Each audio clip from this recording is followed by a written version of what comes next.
요한계시록 15장 2절에서 4절까지. 요한계시록 15장 2절에서 4절까지.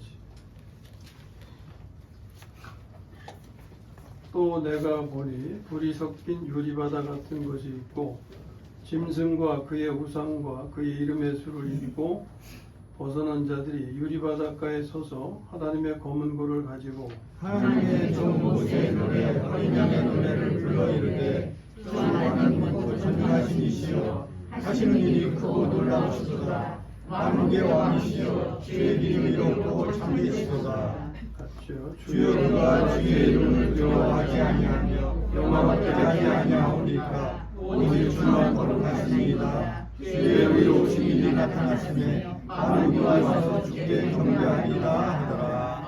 아멘. 이 시간에는 어린 양의 노래를 주보에는 배우자 이렇게 했는데 좀 고쳐서 배워야 한다. 배워야 한다. 이게 좀 강한 표현이죠. 강한 의지. 어린 양의 노래를 배워야 한다. 그 앞에다가 한 단어 더 붙이면 반드시. 한번 같이 해보시죠. 반드시 어린 양의 노래를 배워야 한다. 반드시 어린 양의 노래를 배워야 한다. 네. 그동안 말씀 나누기 전에 그 전의 내용을 요약해 드린 것이 있죠.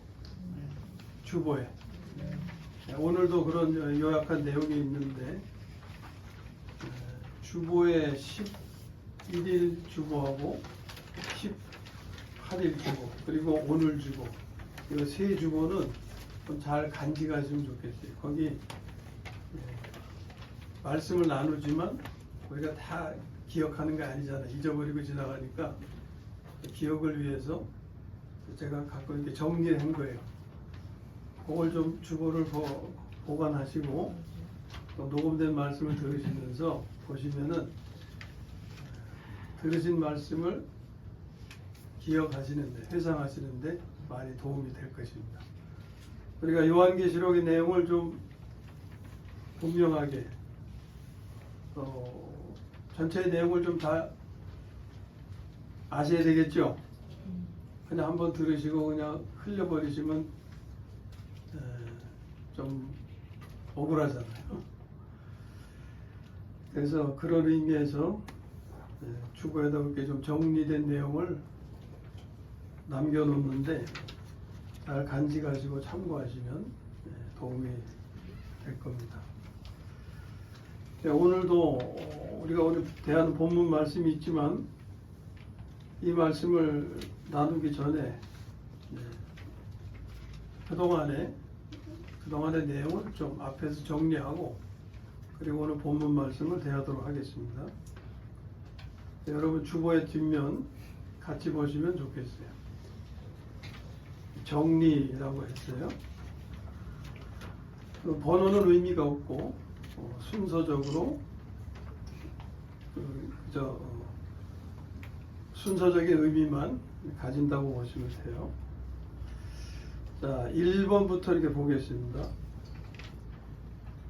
지금 계시록의 중요한 사건은 대환란이죠. 대환란의 사건이에요. 대환란이 언제 시작되고 언제 끝나느냐. 그 점에 대해서 1번 대환란의 시작은 첫 번째 화로 표현이 됩니다. 그 9장에 가서 보면은 화가 이르리로다 이런 표현 생각나시죠? 네. 그 첫 번째 화가 다섯 번째 납할 때 이제 시작이 됩니다. 그래서 다섯 번째 납발이 첫 번째 화고, 여섯 번째 납발이 두 번째 화고, 일곱 번째 납발이 세 번째 화가 되는데 첫 번째 화에서 대환란이 시작이 되고 세 번째 화에서 대환란이 종결이 되게 돼요. 네, 화라는 표현을 그렇게 기억하시면 좋겠어요. 여기서 성경 구절은 표시해 드렸지만 필요하면 보는 것도 있겠지만 웬만하면 그냥 넘어가겠어요. 왜냐하면 여기다 시간을 많이 들이면 오늘 대하는 본문을 또 시간이 부족하게 되니까. 그래서 성경 구절은 참고하시라고 이렇게 적어 드렸으니까 개인적으로 찾아보시면 좋겠습니다. 대환란의 끝은 지난 시간에도 말씀했지만 아마겟돈 전쟁으로 이제 종결이 되죠. 그리고 모든 것이 그 종결이 아니라 아마겟돈 전쟁으로 대환란의 종결이에요. 그리고 그 이후에 또 일들이 전개가 되죠. 그래서 아마겟돈 전쟁과 관련해서 마지막 재앙이라는 표현이 있었잖아요. 지난번에 우리가 14장 17절에서 그 아마겟돈 전쟁에 대한 내용을 다루면서 그 내용은 계시록에 세 군데에 흩어져 있다고 그랬었어요.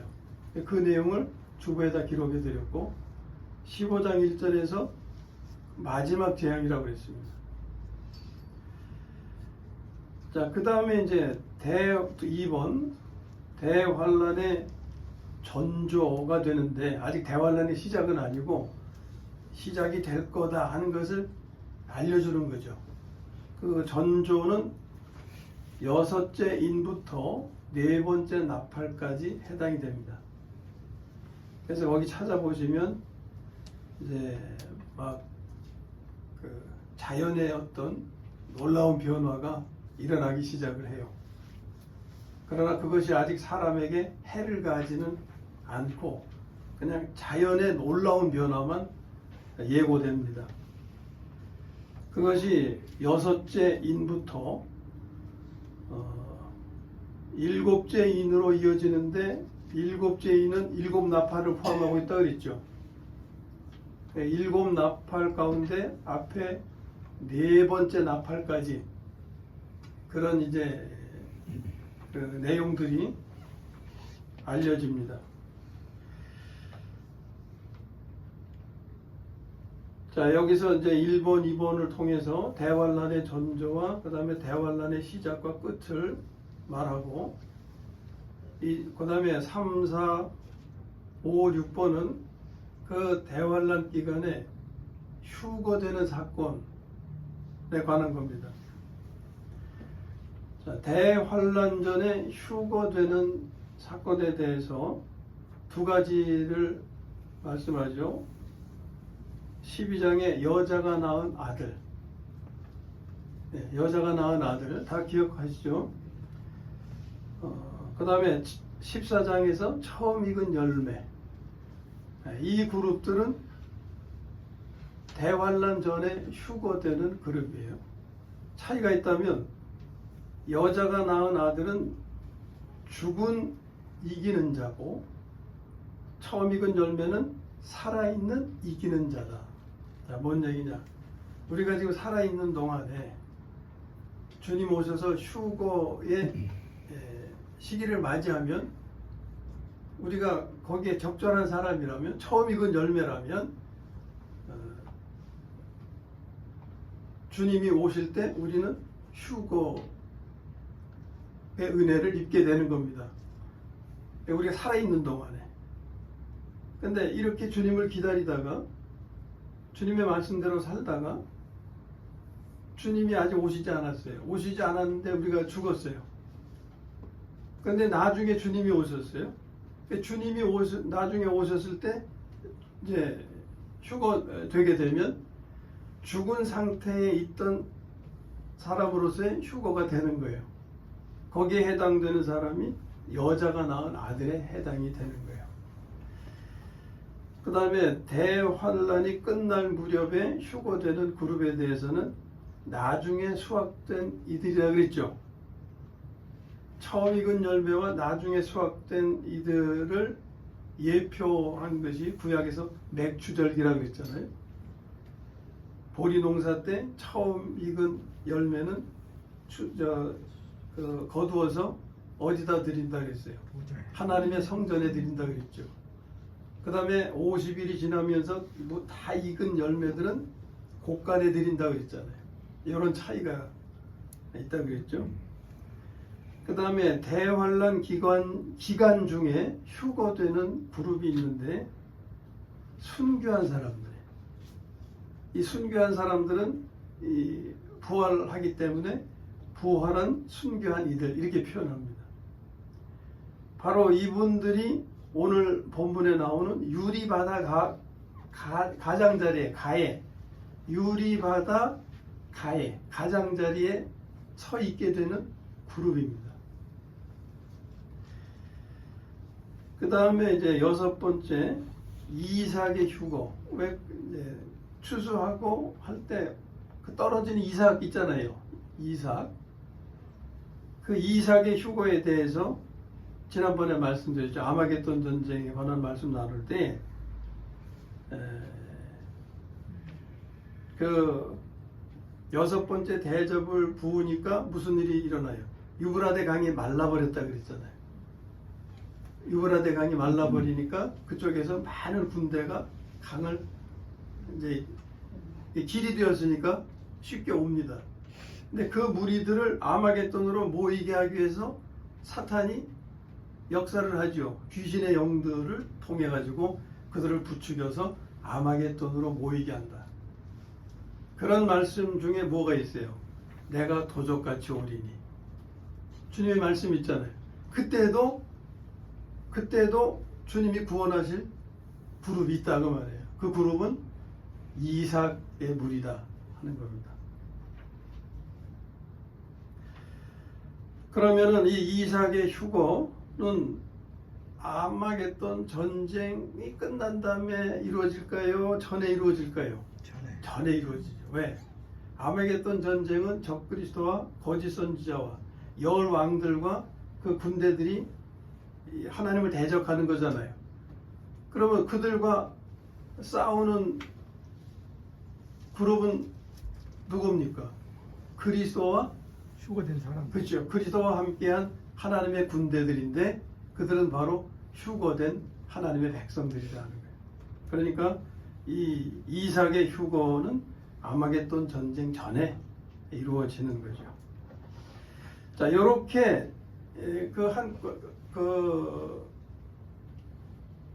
여기까지는 우리가 골경만 얘기했다고 할 수 있어요. 골경만. 그 다음에 이제 7번으로 가서 보면 대환란에 시작하면서 많은 내용이 있죠. 이것은 앞의 내용을 좀 더 자세하게 부연 설명하는 겁니다. 왜 우리가 이런 구조를 창세기에서 창조의 말씀에서 창세기 1장과 2장의 관계가 그렇다고 그랬죠.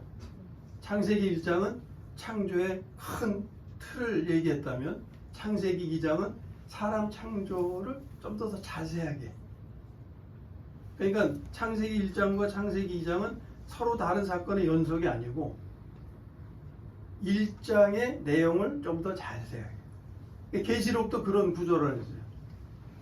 계시록의 앞에 전체가 22장인데 전반부는 1장에서 11장까지라 할 수 있고 후반부는 12장에서 22장까지 이렇게 할 수 있어요. 이건 다른 사건의 연속이 아니라 앞에서 큰 골격으로 끝내고 그 다음에 후반부에서는 앞의 사건들을 좀 더 부분적으로 자세하게 그렇게 그런 구성이 되어 있다 그랬습니다.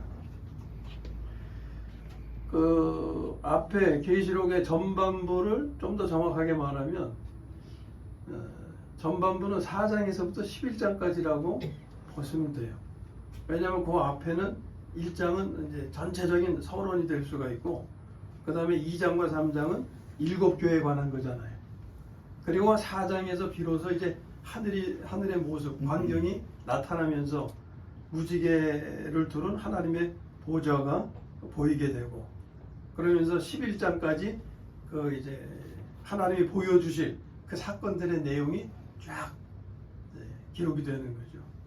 그리고 12장 이후 22장까지는 1장에서 말씀한 그것을 좀 더 부분적으로 자세하게. 오늘 받으신 그 정리된 부분에서도 1번에서 6번까지는 이제 어떤 골격을 정리했다면은 7번과 8번은 그 내용 중에서 부분적으로 좀 자세하게 부연된 것입니다. 그렇게 이해하시면 돼요. 자, 다 아시는 내용이에요. 7번 내용을 봅니다. 자, 대환란의 시작이 어떻게 되냐면 적그리스도와 거짓 선지자와 그리고 열 왕과 그의 군대들이 출현함으로써 시작이 되죠. 그럼 적그리스도에 대해서는 계시록 13장에서 바다에서 올라온 짐승이 적그리스도임을 우리에게 알게 하죠. 그리고 같은 13장에서 땅에서 나온 짐승에 대해서도 말씀합니다. 그 땅에서 나온 짐승은 누굴 가리킨다 그랬어요? 거짓 선지자를 가리킨다 그랬죠.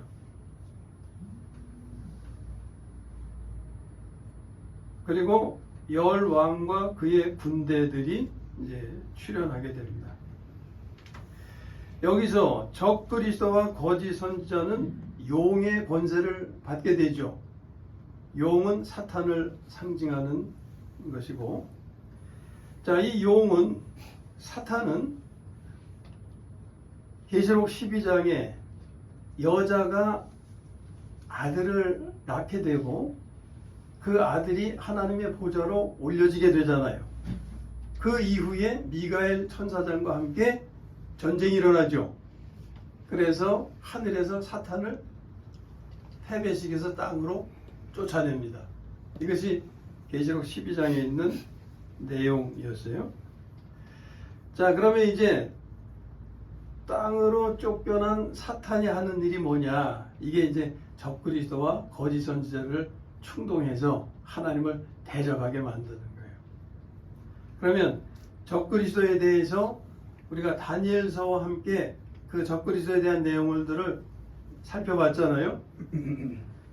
그러면 이 적그리스도가 어떤 인물이냐?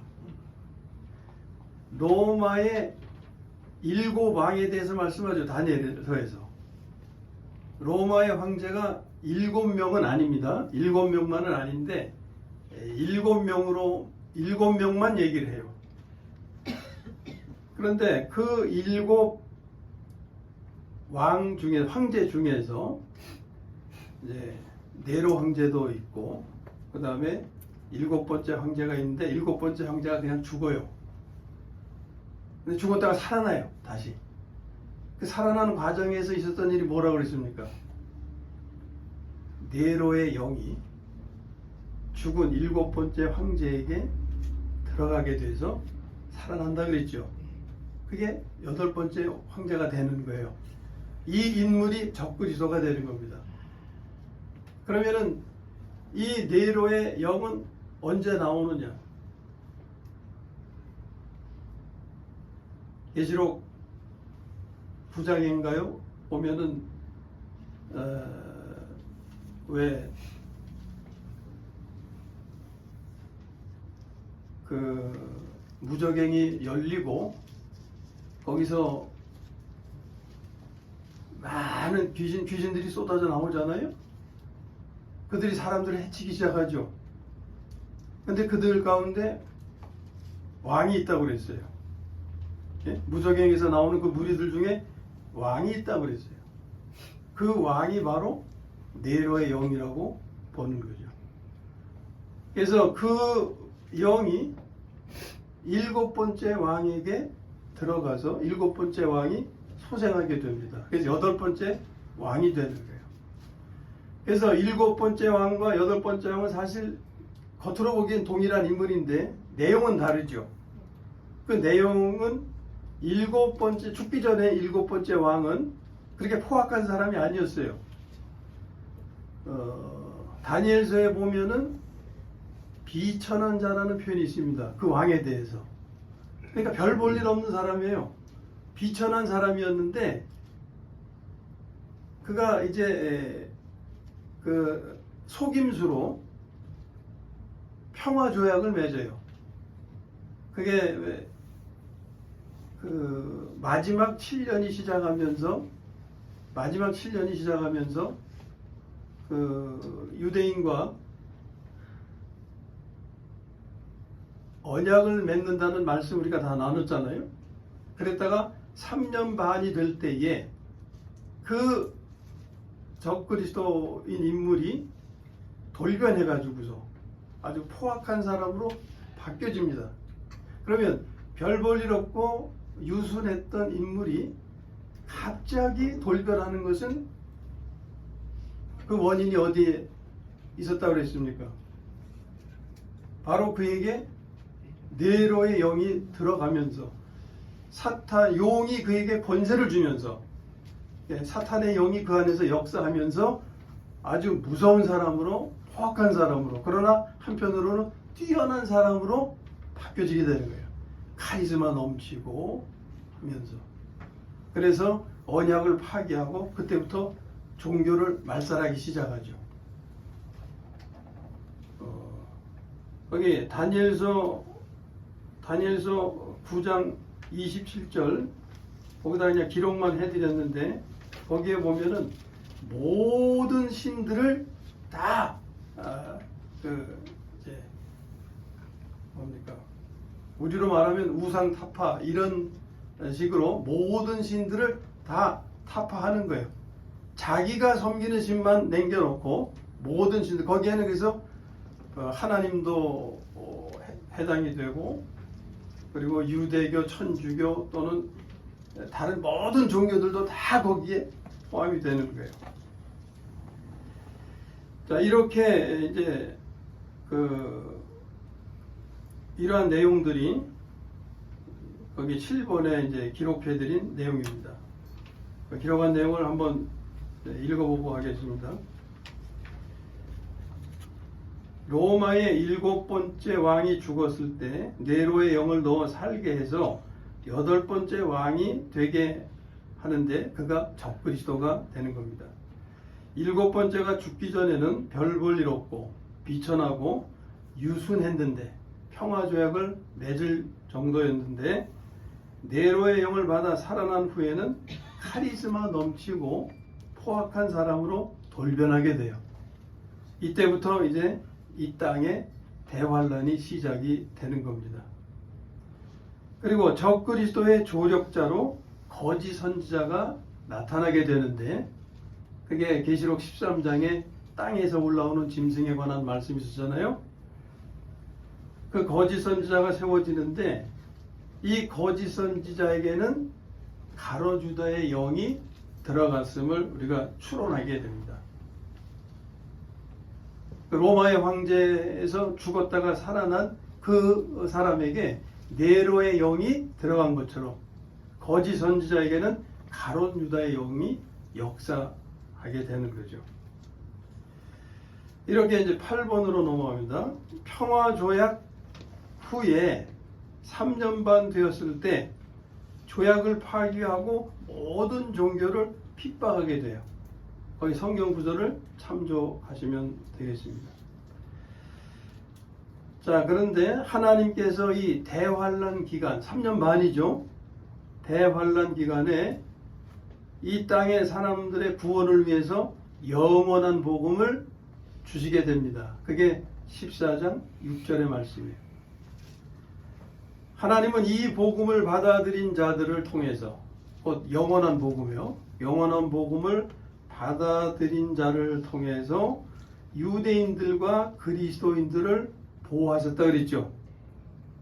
그런 내용을 담은 것이 마태복음 25장의 양과 염소의 비유에 대한 말씀입니다. 다 이미 설명을 드렸어요. 자, 여기까지가 이제 오늘 정리한 내용입니다. 이걸 잘 참고하셔서 계시록을 이해하시는데 도움이 되셨으면 좋겠습니다. 자, 이제 오늘 본문에 대한 말씀을 나누겠습니다. 본문에 언급된 유리 바닷가에 서 있는 사람들, 예? 유리 바닷가에 서 있는 사람들은 대환란 기간 중에 순교한 사람들입니다. 그걸 어떻게 알 수 있냐면은 먼저 2절 말씀을 보겠어요. 내가 보니 불이 섞인 유리바다 같은 것이 있고 짐승과 그의 우상과 그의 이름의 수를 이기고 벗어난 자들이 유리바닷가에 서서, 그러니까 이 유리바다는 계시록 4장에 하나님의 보좌 앞에 있는 것이었죠. 거기에는 아무도 없었다가 여기에서는 이제 유리바닷가에 한 그룹이 서 있게 되는 것을 보게 되는 거예요. 그러니까 무슨 일이 일어난 겁니까? 휴거가 일어나는 거예요. 이들은 누구냐? 순교한 자들이다. 자, 이들은 짐승과 그의 우상과 그의 이름의 수를 이기고 벗어났다 그랬어요. 그러면 이 일은 언제 있었던 겁니까? 대환란 기간에. 예? 대환란 기간에 적그리스도가 출현하고 거짓 선지자가 출현해서 거짓 선지자가 선동을 하죠. 짐승에게 경배하라고, 섬기라고. 그런데 그것을 거기에 순종하지 않고 하나님께서 뭐라 그러십니까? 그 14장 6절에 영원한 복음을 전하시면서 7절에 말씀하시는 거 보면 그가 큰 음성으로 이르되 하나님을 두려워하며 그에게 영광을 돌리라. 그러니까 적그리스도에게 그렇게 하지 말고 하나님께 영광을 돌리라 하는 거예요. 이게 영원한 복음의 내용입니다. 이는 그의 심판의 시간이 이르렀음이니 하늘과 땅과 바다와 물들의 근원을 만드신 이를 경배하라 하더라. 그러니까 거짓 선지자가 선동하는, 그리고 그러니까 겁을 주는, 예? 겁을 주는, 거기에 불하지 않고 하나님이 전해주시는 영원한 복음을 받아들여서 그것을 이겼다 그 말이에요. 그것이 15장 2절의 말씀입니다. 다시 한번 봅니다. 짐승과 그의 우상과 그의 이름의 수를 이기고 벗어난 자들. 이것은 이겼다는 것은 그들이 순교함으로 이긴 거예요. 순교함으로. 그들의 핍박에서 살아남았다는 의미가 아니고 그런 핍박에서 순교함으로 그들을 이겼다 하는 거죠. 그들이 이제 휴거되어서 유리바닷가에 서 있게 된 것입니다.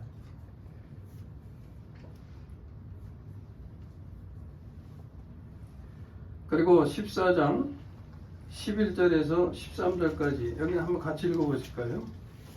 그 옆이니까 시작. 그 고난의 연기가 세세토록 올라가리라. 짐승과 그의 우상에게 경배하고 그의 이름표를 만든 자는 모든 밤낮 쉼을 얻지 못하리라. 성도들의 인내가 여기 있다니 그들은 하나님의 계명과 예수에 대한 믿음을 지키는 자.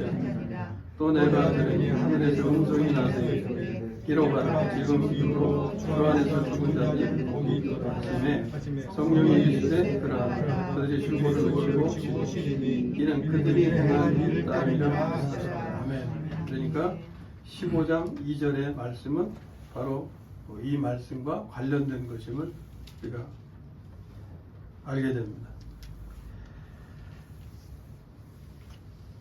자, 그리고 이어지는 말씀은 이들이 노래를 불렀다. 예? 무슨 노래입니까? 모세의 노래와 어린 양의 노래를 불렀다. 이렇게 말씀하죠. 그 이유는 여기 유리 바닷가에로 휴거된 이 무리들은 유대인들과 그리스도인들이었기 때문에 그런 겁니다. 그래서 3절의 모세의 노래, 3절에서 모세의 노래는 유대인들의 노래가 라고 할 수 있는 거예요. 그러니까 유대인들이 부른 노래로서 그 내용을 보면 환경 가운데서 역사하시는 하나님에 대한 것입니다. 거기 보면 전능하신 하나님, 하시는 일이 크고 놀라우시다. 만국의 왕, 주의 길이 의롭고 참되시다. 이렇게 표현되어 있죠. 이런 내용을 지금 노래하고 있는 거예요. 반면에 4절의 내용은 이건 어린 양의 노래입니다. 어린 양의 노래는 누가 부른다고요? 그리스도인들이. 그러니까 이 4절의 어린 양의 노래는 그리스도인들의 노래로서 그 내용은 생명 가운데서 역사하시는 하나님에 대한 거예요. 거기 보면 주의 이름을 두려워하고 영화롭게 하고 오직 주만 거룩하시고 주의 의로우신 일이 나타나고 만국이 와서 주께 경배하고 이런 내용들을 말씀하죠. 이것은 모세의 노래와 내용이 다른 겁니다. 차원이 다른 거예요.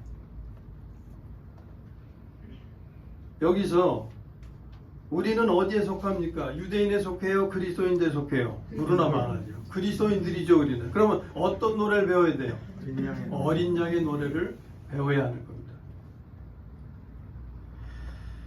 이 어린 양의 노래는 앞에서 말씀드렸죠. 생명 가운데서 역사하시는 하나님에 대한 것이다 그랬어요.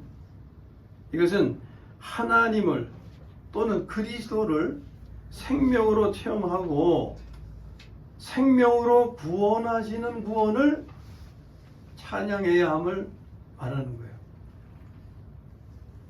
이 표현을 이해하실지 모르겠어요. 생명으로 구원하시는 구원. 예? 하나님의 생명으로 구원하시는 구원. 우리가 옛 생명으로 살아서 얻는 구원이 아니고 구원을 받을 수가 없죠. 옛 생명으로. 하나님의 생명으로 이루시는 구원. 그 구원을 체험한 것을 찬양하고 있는 거예요. 자, 좀 더 설명을 드리면 하나님을 우리가 생명으로 체험할 때 그분의 이름을 두려워하게 됩니다. 그렇지 않으면 하나님의 이름을 두려워하지 않아요. 그분을 생명으로 체험할 때 그 이름을 두려워하게 됩니다.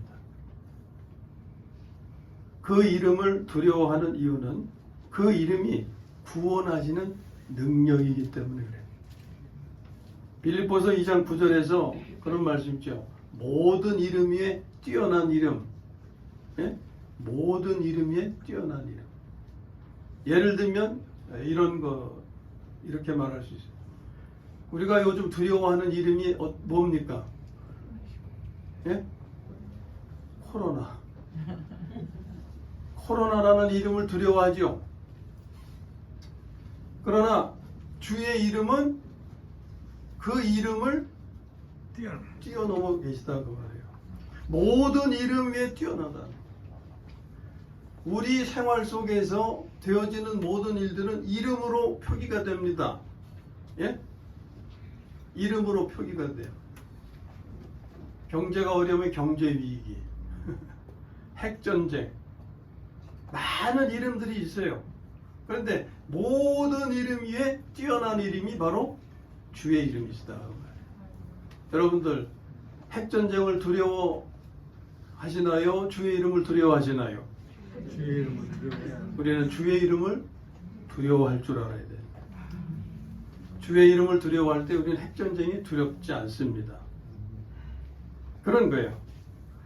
그 다음에 생명으로 구원하시는 구원이라고 하는 것은, 자, 거기 보면은 어린 양의 노래의 내용에 보면 영화롭게 하시고 거룩하게 하시고 의롭게 하시고 이런 표현들이 있죠. 거룩과 의와 영화, 이것은 무엇에 대한 겁니까? 이거 우리의 삶에 대한 거예요. 뭐냐? 이것은 생명이 삶으로 표현된 것입니다. 그 다음에 만국을 구원하신다고 그랬죠. 만국을 구원하신다는 것은 불신자들이 그리스도인의 삶을 보고 예수를 믿게 하시는 것을 말하는 거예요.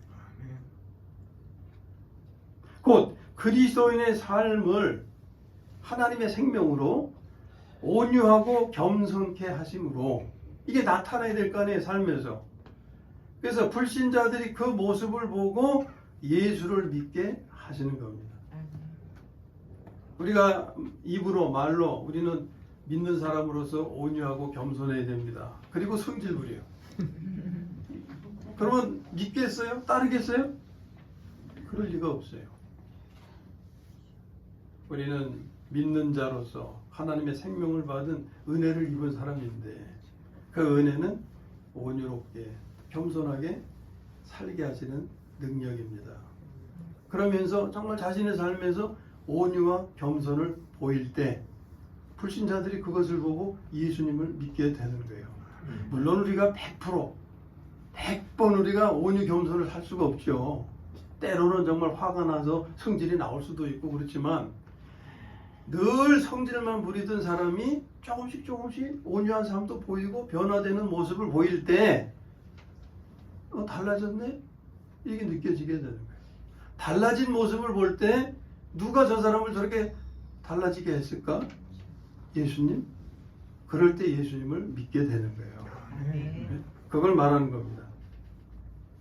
이것이 그리스도인이 배울 새 노래인 거예요. 계시록에서 새 노래에 대해 말씀하잖아요. 5장 9절에 보면 그들이 새 노래를 불러 이르되, 이거 그리스도인과 관련된 말씀이에요. 또 14장 3절에 보면 그들이 보좌 앞과 네 생물과 장로들 앞에서 새 노래를 부르니 땅에서 속량함을 받은 14만 4천 밖에는 능히 이 노래를 배울 자가 없더라. 여기서 14만 4천이라니까 이건 유대인들의 그 하나님이 유대인들을 이렇게 보호하시는 숫자도 14만 4천이에요. 여기서 14만 4천은 그리스도인에 대한 숫자입니다. 어쨌든 그리스도인들이 배울 노래는 새 노래다.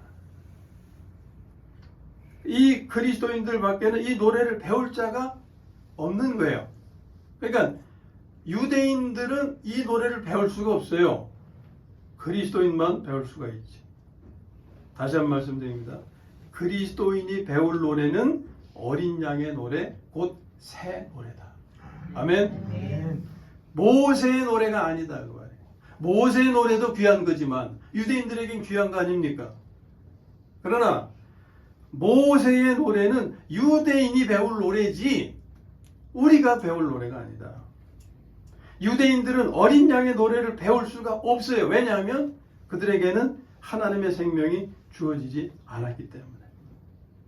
반면에 우리 그리스도인들은 반드시 어린 양의 노래를 배워야 합니다. 아멘. 이게 오늘 나누고자 하는 말씀 제목이었어요. 반드시 어린 양의 노래를 배워야 한다. 그 이유가 뭔지 아시겠죠 이제?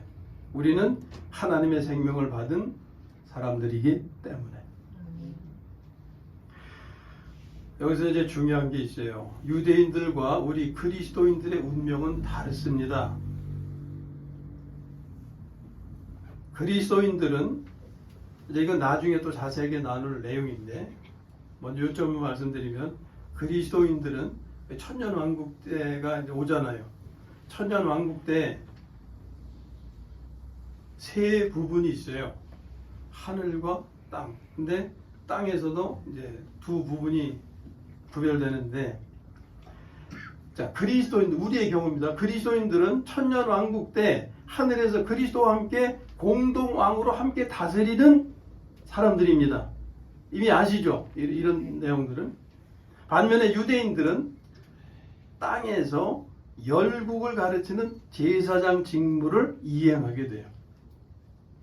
그럼 여기서 가르침을 받는 열국이 누구냐? 바로 대환란 기간에 영원한 복음을 받아들여서 인도받는 사람들이에요.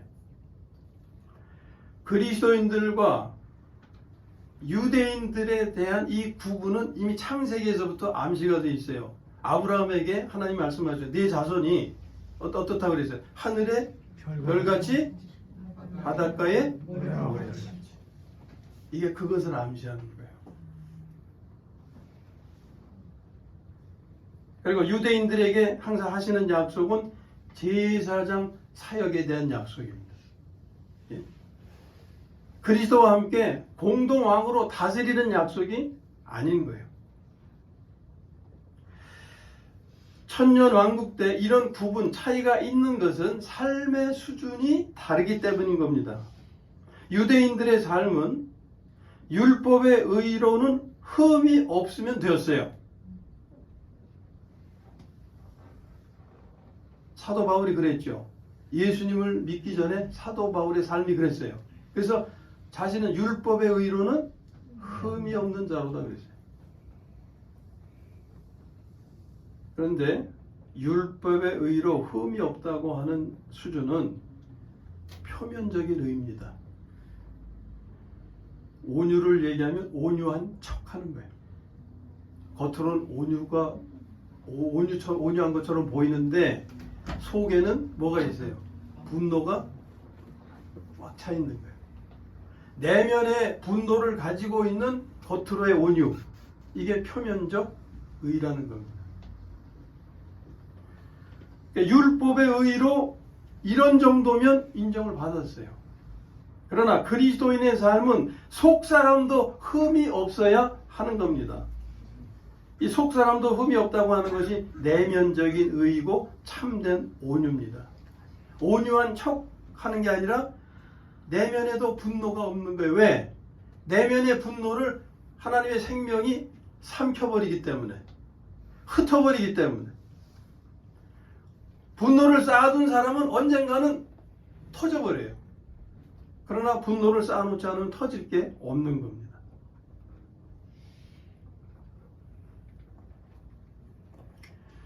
유대인의 의는 다른 종교도 이룰 수 있는 것입니다. 불교인 가운데도 훌륭한 분 많잖아요. 법정스님, 예? 또 중국의 현자들 가운데 공자님, 맹자님, 또 서구의 소크라테스 같은 분, 얼마나 훌륭합니까? 예? 그러나 그리스도인의 의는 그 어느 종교도 흉내낼 수 없는 거예요. 그것을 이제 상징적으로 보여주는 말씀이 있는데, 출애굽기 7장에 보면은 이런 내용이 있어요. 하나님이 이스라엘을 구원하시기 위해서 모세와 아론을 보내시죠. 바로 앞에 섭니다. 모세가 기적을 보여줘요. 무슨 기적입니까?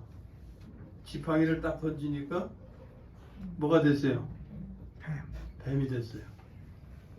그런데 모세만 할 줄 알았는데 애굽의 술사들도 지팡이를 던지니까 어떻게 됐어요? 뱀이 됐어요. 따라하네? 똑같네? 다를 게 없네? 거기까지는 따라할 수 있어요. 그런데 그 다음에 어떤 일이 일어납니까? 모세의 지팡이가 술사들의 지팡이를 삼켜버려요. 예? 삼켜버려요. 옛 생명으로 사는 삶은 다른 종교인들의 삶도 따라할 수 있어요. 바울이 율법으로는 나는 흠이 없는 자로다 그랬잖아요. 다른 종교인들도 그들의 율법이 있잖아요. 교리. 그들의 교리로 흠이 없는 삶을 이룰 수가 있어요. 그러나 차이는 어디에 있습니까? 내가 앞에 말씀드렸잖아요. 온유해도 내면적으로 분노를 가득 담고 있는 온유는 할 수 있어도 내면의 온유까지 삼켜버리는 온유는 이룰 수가 없는 거예요. 왜? 내 내면의 분노, 옛 생명의 그 본성, 이것을 삼켜버릴 수 있는 생명은 오직 하나님의 생명뿐이기 때문에. 아멘. 예? 이제 여러분들 그거 다 아시잖아요. 네. 구분하실 수 있죠. 네. 술사들이 지팡이를 던져서 뱀이 되게 하는 것까지는 따라할 수 있다고 말이에요. 그러나 인격 변화를 이루는, 생명이 사망을 삼켜버리는 그것은 따라할 수가 없어요. 그걸 보여주는 겁니다. 우리 그리스도인들은 반드시 어린 양의 노래를 배워야 합니다. 하나님의 생명을 체험해야 한다 그 말이에요. 그리하면 우리는 천년왕국 때 그리스도와 함께 하늘에서 공동왕이 되어 땅을 다스리게 될 것입니다. 이게 그 계시록이 말씀하고 전 성경이 말씀하는 거예요. 아무쪼록 우리가 믿는 하나님 그리스도를 생명으로 체험함으로 생명으로 구원하시는 구원, 곧 우리로 하여금 온유 겸손을 살게 하셔서 구원을 살게 하시고, 먼저 우리로 우리가 구원을 살게 하시고, 그것을 보고 불신자들이 예수를 믿게 하심으로 구원하시는 이 하나님의 구원을 이루게 되어서 천년왕국 때 그리스도와 함께 하늘에서 공동왕으로 다스리게 되시기를 주님의 이름으로 축원합니다. 아멘.